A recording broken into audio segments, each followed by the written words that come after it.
Thank you, Mr. Chair. Good morning, fellow Indigenous peoples and friends of Indigenous peoples. It's personally a pleasure, I could say, for me to see the substantial progress that has been made over the years to get us to where we are today. Just some background, my first international meeting, although it took place in Canada and Vancouver, was the Habitat Conference, the first one, 1976.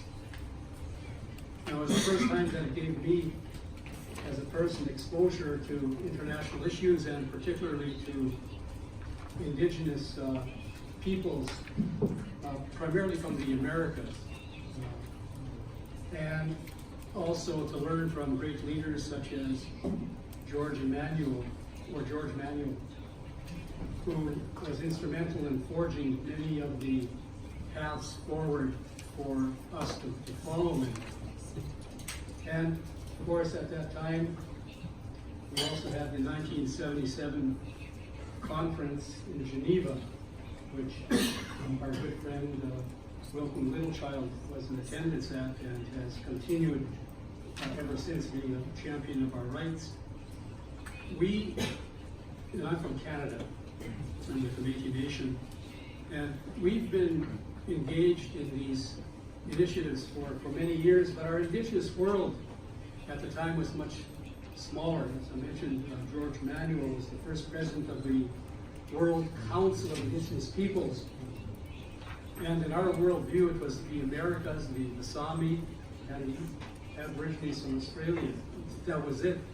And a lot of work has gone on since then. A lot of people have become engaged. The United Nations, and thankfully, became engaged and has been working very closely, I would say, with us over the past few decades, which culminated, of course, in the United Nations Declaration on the Rights of Indigenous Peoples in 2007. Many of us were engaged right at the outset from the working group, I think it was 1984, at its first meeting, and we've seen substantial progress, and we've thankfully seen the proliferation of, or the coming out of, and the knowledge of Indigenous peoples in every curve, I guess, not corner, every curve of the world. And, it's a good thing.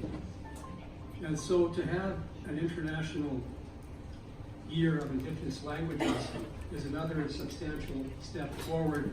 And as we know, languages are so vital, so key to our existence as Indigenous peoples. And the more that recognition can be given internationally by states, many of whom have colonized us in various parts of the world, the better. And in terms of specific initiatives, in Canada, we've been fortunate to have a government, our governments that have over the years, although been adversaries and have still not recognized our rights fully, nevertheless realizes and I guess follows what they call the rule of law. And when we win our substantial battles in the courts, governments tend to act on it, not fully, but in a way that creates space for us. And one of these is of course, the Section 35 of Canada's Constitution, which governments now say contains the inherent right of self-government, which also includes the right to our languages. And so that's very important to us. Based on that, the current government of Prime Minister Justin Trudeau has been working on a nation-to-nation, government-to-government basis with us, with our leadership.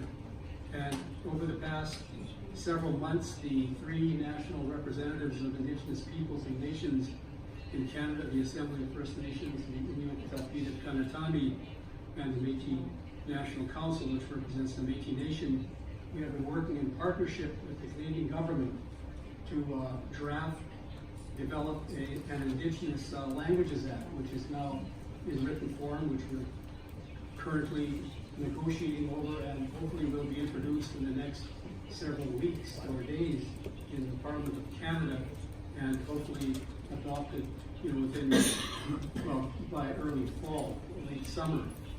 So Canada, in fact, is acting. A bill will be introduced and hopefully passed, and our languages will get a substantial boost in that sense, and in that way, I think Canada could be used as an example in other countries to show that if the political will is there, that legislation can be adopted by states and promotion of Indigenous languages can be done. So with that, thank you, Mr. Chair. Thank you very much.